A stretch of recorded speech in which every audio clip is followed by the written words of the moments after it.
महाराष्ट्राच्या राजकारणात जेव्हा चाणक्य हा शब्द उच्चारला जातो तेव्हा मनात येणारं पहिलं नाव म्हणजे देवेंद्र फडणवीस। आज देवेंद्र फडणवीस हे महाराष्ट्राचे मुख्यमंत्री म्हणून पुन्हा एकदा नेतृत्व करण्यास तयार झाले असून काटेकोर रणनीती, स्पष्ट विचार आणि निर्णयक्षम नेतृत्व या गुणांनी फडणवीस यांनी महाराष्ट्राच्या राजकारणात आपली स्वतंत्र छाप सोडली आहे।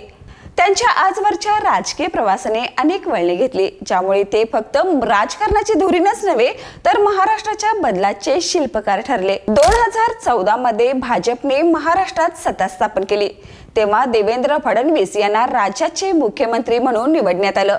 महाराष्ट्राच्या इतिहासातील पहिले ब्राह्मण मुख्यमंत्री म्हणून त्यांची निवड वादग्रस्त ठरली, मात्र त्यांनी आपली कार्यतत्परता आणि दूरदृष्टीने सर्वांनाच खणखणीत उत्तर दिलं।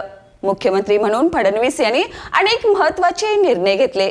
जलयुक्त शिवार योजना ही त्यांची महत्त्वाकांक्षी योजना होती, जी राज्यातील जलसंकट सोडवण्यासाठी मोठा बदल घडवून आणणारी ठरली।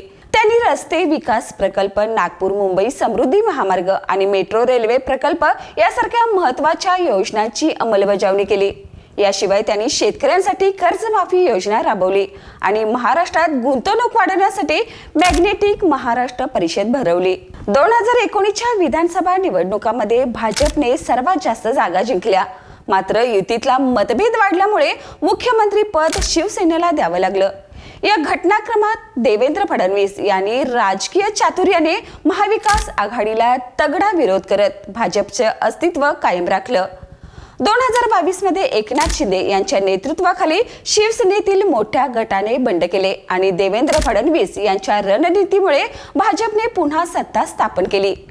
एकनाथ शिंदे मुख्यमंत्री झाले असले तरी फडणवीस यांनी उपमुख्यमंत्री पद म्हणून जबाबदारी स्वीकारत राज्यकारभारावर आपली मजबूत पकड कायम ठेवली।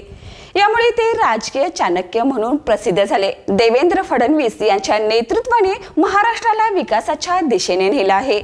त्यांची वक्तृत्व कला, समस्यावर तोडगा काढण्याची क्षमता आणि भविष्यातील धोरणांचं नियोजन यामुळे ते भारतीय राजकारणातील एक महत्त्वाचं नाव बनले आहेत। त्यांच्या कार्यकाळातील पारदर्शकता आणि प्रामाणिकपणा यामुळे ते केवळ त्यांच्याच पक्षाचे नाही तर महाराष्ट्रातील अनेक जनतेचे विश्वासू नेते ठरले आहेत। आजही महाराष्ट्राच्या राजकारणात त्यांची भूमिका निर्णायक राहिली आहे। त्यांनी घेतलेल्या प्रत्येक निर्णयाने राज्याच्या राजकीय आणि विकासाच्या वाटचालीवर मोठा प्रभाव टाकला आहे।